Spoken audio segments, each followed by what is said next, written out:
Hola, mi nombre es Luis Rodrigo Rosas Becerra, soy estudiante del doctorado en Biología Integrativa de la Unidad Simple-Staff Unidad de Irapuato y en esta ocasión voy a exponer un artículo titulado Insights into Secondary Metabolism from a Global Analysis of Prokaryotic Biosynthetic Gene Clusters. Inicialmente voy a explicar qué es un VGC, el cual es un grupo de genes organizados que codifican para enzimas que participan en una ruta biosintética. En este caso, en este esquema tenemos 3 enzimas codificadas en un VGC, las cuales participan en la ruta biosintética catalizando la modificación química de los intermediarios hasta la obtención final de un producto. En este caso, esto puede ser un metabolito especializado o puede ser, también conocido como producto natural. Los productos naturales son una gama muy diversa de metabolitos, los cuales tienen amplias funciones sobre interacciones ecológicas de los microorganismos. Y pues dentro de este grupo pueden existir antibióticos, terpenos, carotenoides, alcaloides y vitaminas. Aunque poco es conocido sobre los clústeres biosintéticos tanto en su diversidad y su distribución, en la actualidad contamos con herramientas tanto computacionales, así como disponibilidad de genomas bacterianos para poder hacer búsquedas masivas de VGCs. Esto lo podemos realizar mediante el establecimiento de características comunes entre los VGCs y generando algoritmos que masivamente busquen nuevos VGCs a través de las bases de datos de genomas. Este enfoque también lo conocimos como genome mining. En el caso de este artículo, se describe un algoritmo llamado Cluster Finder, el cual es un algoritmo entrenado para la predicción de VGCs. Este algoritmo está basado en un modelo de Markov oculto, el cual tiene 2 estados, VGC y estado no VGC. Para cada uno de los estados se utilizó un set de entrenamiento. En el caso del estado de VGC se utilizó una compilación de 732 VGCs manualmente curados y asociados a una molécula conocida. Por otro lado, para el set de entrenamiento del estado no VGC, se utilizaron regiones no VGC, o sea, que no codifican para VGCs, seleccionadas aleatoriamente de 100 genomas. Los autores mencionan que se determinó que las regiones seleccionadas para no VGC tenían similitud no significativa con respecto a las secuencias contenidas en el set de entrenamiento para el estado de VGC. La validación de este algoritmo se realizó en 3 maneras. La principal fue en medir la capacidad de poder predecir VGCs a partir de 74 VGCs experimentalmente caracterizados, de los cuales el 70, es decir, el 95% de estos VGCs, el algoritmo los predijo satisfactoriamente.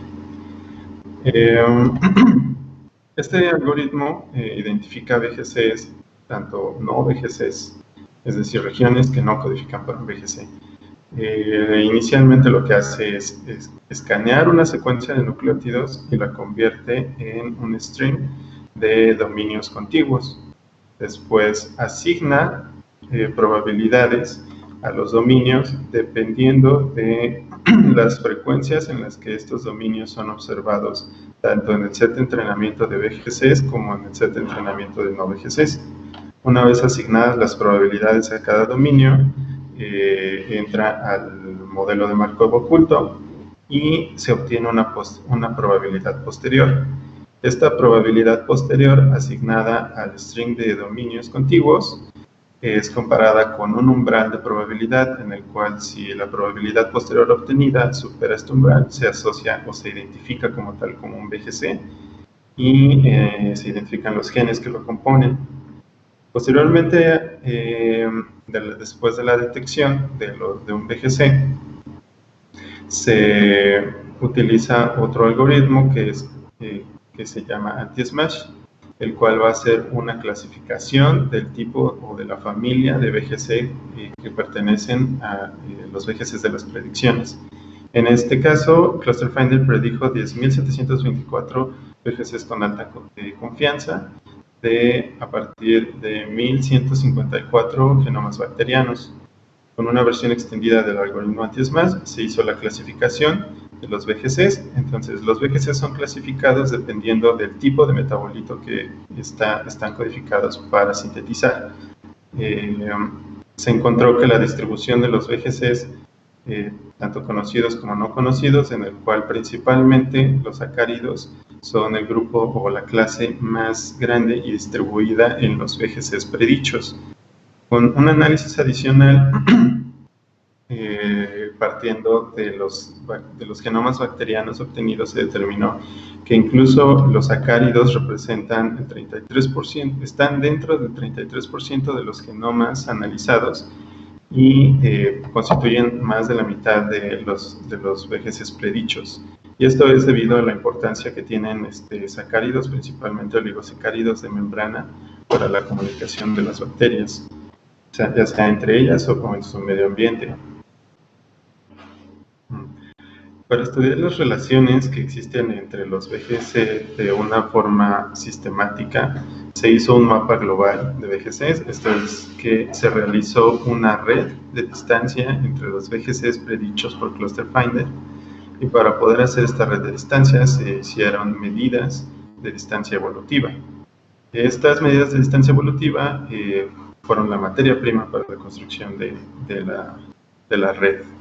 Entonces, a continuación voy a mencionar un ejemplo de cómo se pueden obtener estas medidas de distancia evolutiva con estas dos proteínas. O sea, suponiendo que en este caso estas dos proteínas forman parte de la familia poliquetidosintasa y cada una tiene los dominios y el número de dominios específicos, que les vamos a llamar proteína P y proteína Q.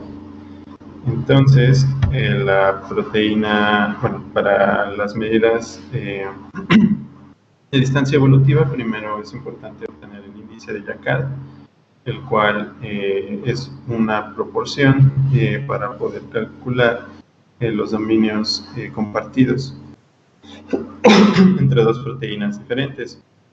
En esta tabla son mostrados cada uno de los dominios que conforman ambas proteínas y el número de dominios, o el número de dominios que corresponden para cada proteína. Entonces, para la proteína A se le puede asignar un 1 al número de repeticiones de cada dominio presente en su secuencia, como es en el caso de este dominio, PP binding, el cual está duplicado en la secuencia, entonces por eso le asignamos un valor de 2. Aquellos dominios que no aparecen en la secuencia de la proteína se le asignan un 0, como son en estos casos, y 1 si está presente. Los dominios que estén compartidos les asignamos un 1, sin embargo, aquellos que no estén compartidos les podemos asignar un 0. Posteriormente se hace la suma de los dominios en total para cada proteína, que es en el caso de la proteína P, que es de 10, la proteína Q, que es de 6, y la suma de los dominios compartidos en ambas proteínas, que en este caso es 6. Entonces, aplicando la fórmula para el índice de Jaccard, obtenemos finalmente el valor de 0.6. Posteriormente, se obtiene otro índice, el cual es un índice que nos indica la similitud de dominios duplicados, el cual nos permite conocer cuál es la similitud de ambas proteínas, dado la cantidad de dominios duplicados compartidos entre ellas. Para explicarlo de una manera más sencilla, regresando a la tabla de los dominios, ahora lo que hacemos es lo siguiente: ya que ya tenemos asignadas la cantidad de dominios presentes en cada proteína, lo que hacemos es seguir la ecuación que nos indica, la ecuación que nos permite obtener el índice. Primero necesitamos la suma de cada uno considerando cada dominio específico, restando la cantidad de dominios que se tienen de ese tipo. Me explico. Suponiendo para el dominio A tenemos 1 en la proteína P y 1 en la proteína Q. Entonces la fórmula nos indica que tenemos que hacer una resta de la cantidad de ese tipo de dominio. Entonces la resta sería 0. Y así lo vamos haciendo para cada dominio mencionado. Posteriormente obtenemos que son 4 obtenemos 4 valores y esto nos da una suma de 4. Ahora, esto, dada la suma, tenemos que restarla entre un valor de S. El valor de S lo vamos a obtener haciendo otra suma, pero ahora eligiendo cuál es el valor más alto para cada uno de los dominios, dependiendo de cada proteína. Es decir, para el dominio A, el valor más alto entre ambas proteínas es 1, y así consecutivamente. En el caso del dominio D, el valor más alto es 1, entre 1 y 0. Para el caso del dominio F, el valor más alto es entre 2 y 1, es 2. Entonces, obteniendo así estos valores, obtenemos la suma, que es 10. Y finalmente, esto sería el cociente. Este cociente va a ser el exponencial de la constante de Euler con un valor negativo y nos va a dar finalmente este dato, 0.67, que sería el índice de duplicación de dominios. Finalmente, para obtener la distancia evolutiva entre ellos dos, ejecutamos la siguiente fórmula, que sería A1 le restamos el índice de Jaccard y el índice de dominios duplicados, pero sumados entre ellos, pero a su vez multiplicados por unos factores, los cuales están descritos en un trabajo previo mencionado en el artículo. Y finalmente nos da un valor de distancia evolutiva, el cual este valor de distancia es con el que se construye una matriz de distancias. Y posteriormente, esta matriz de distancias es el archivo o es todo el set de datos de input para el algoritmo MCL que el compañero Sergio menciona en otro video con más detalle.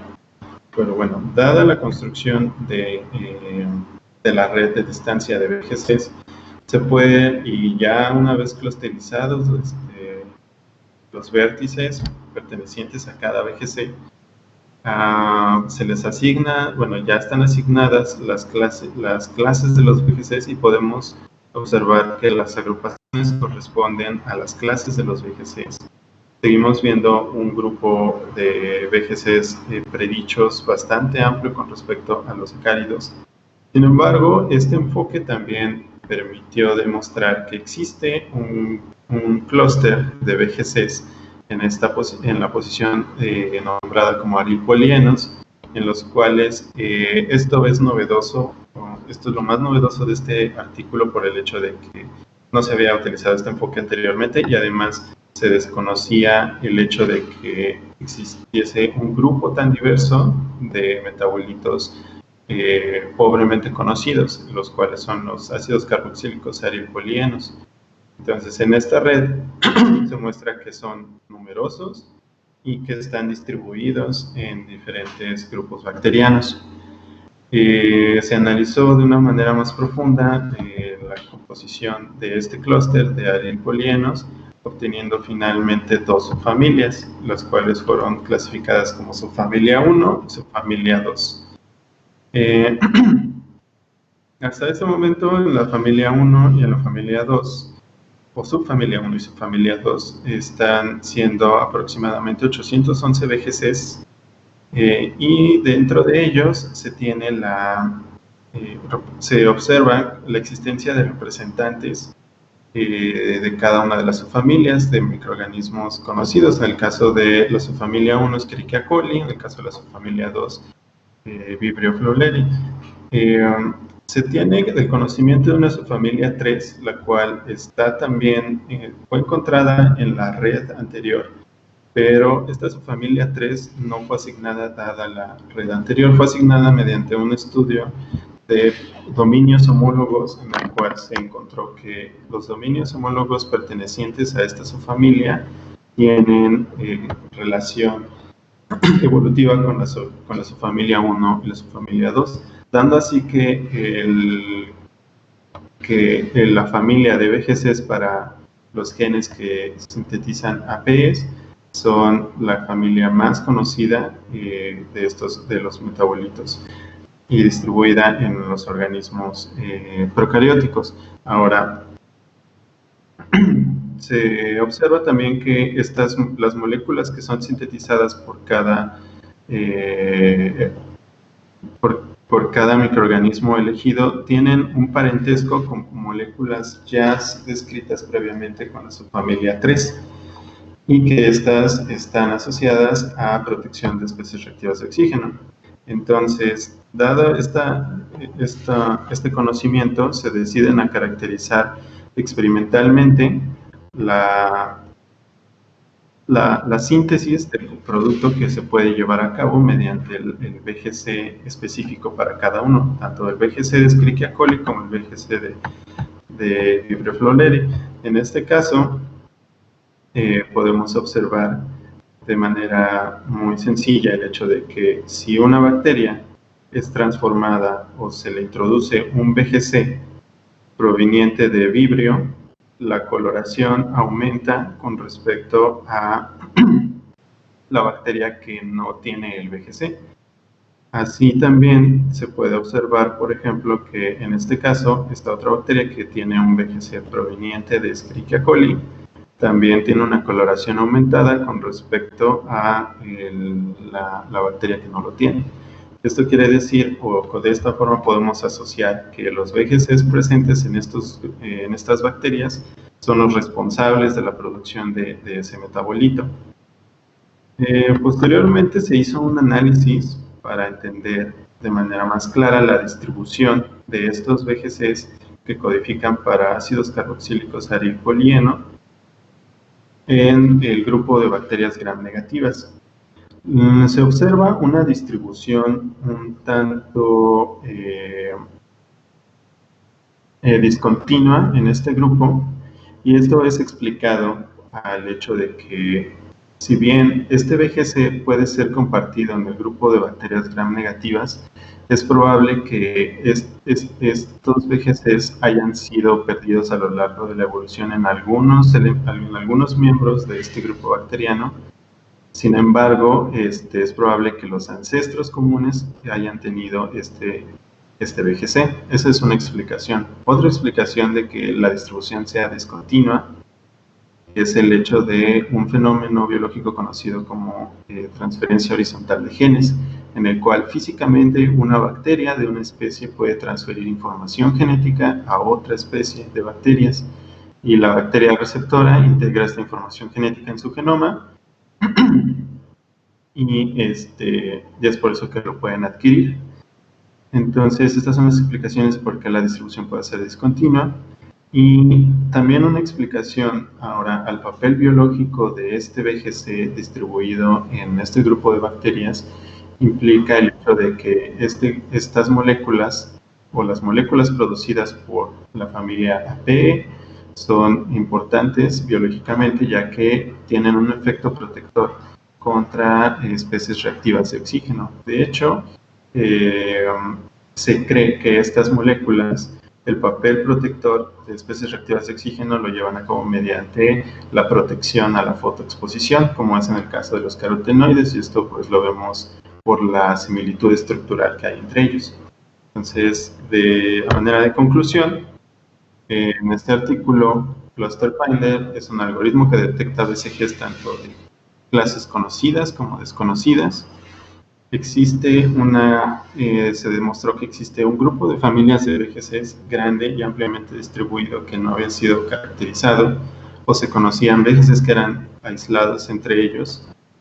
Se conoce que la familia de VGCs más prominente codifica para arilpolienos, los cuales están asociados a la caracterización experimental, y los clústeres de arilpolienos constituyen la familia más grande de VGCs hasta el momento analizada. Y bueno, por mi parte sería todo. Gracias.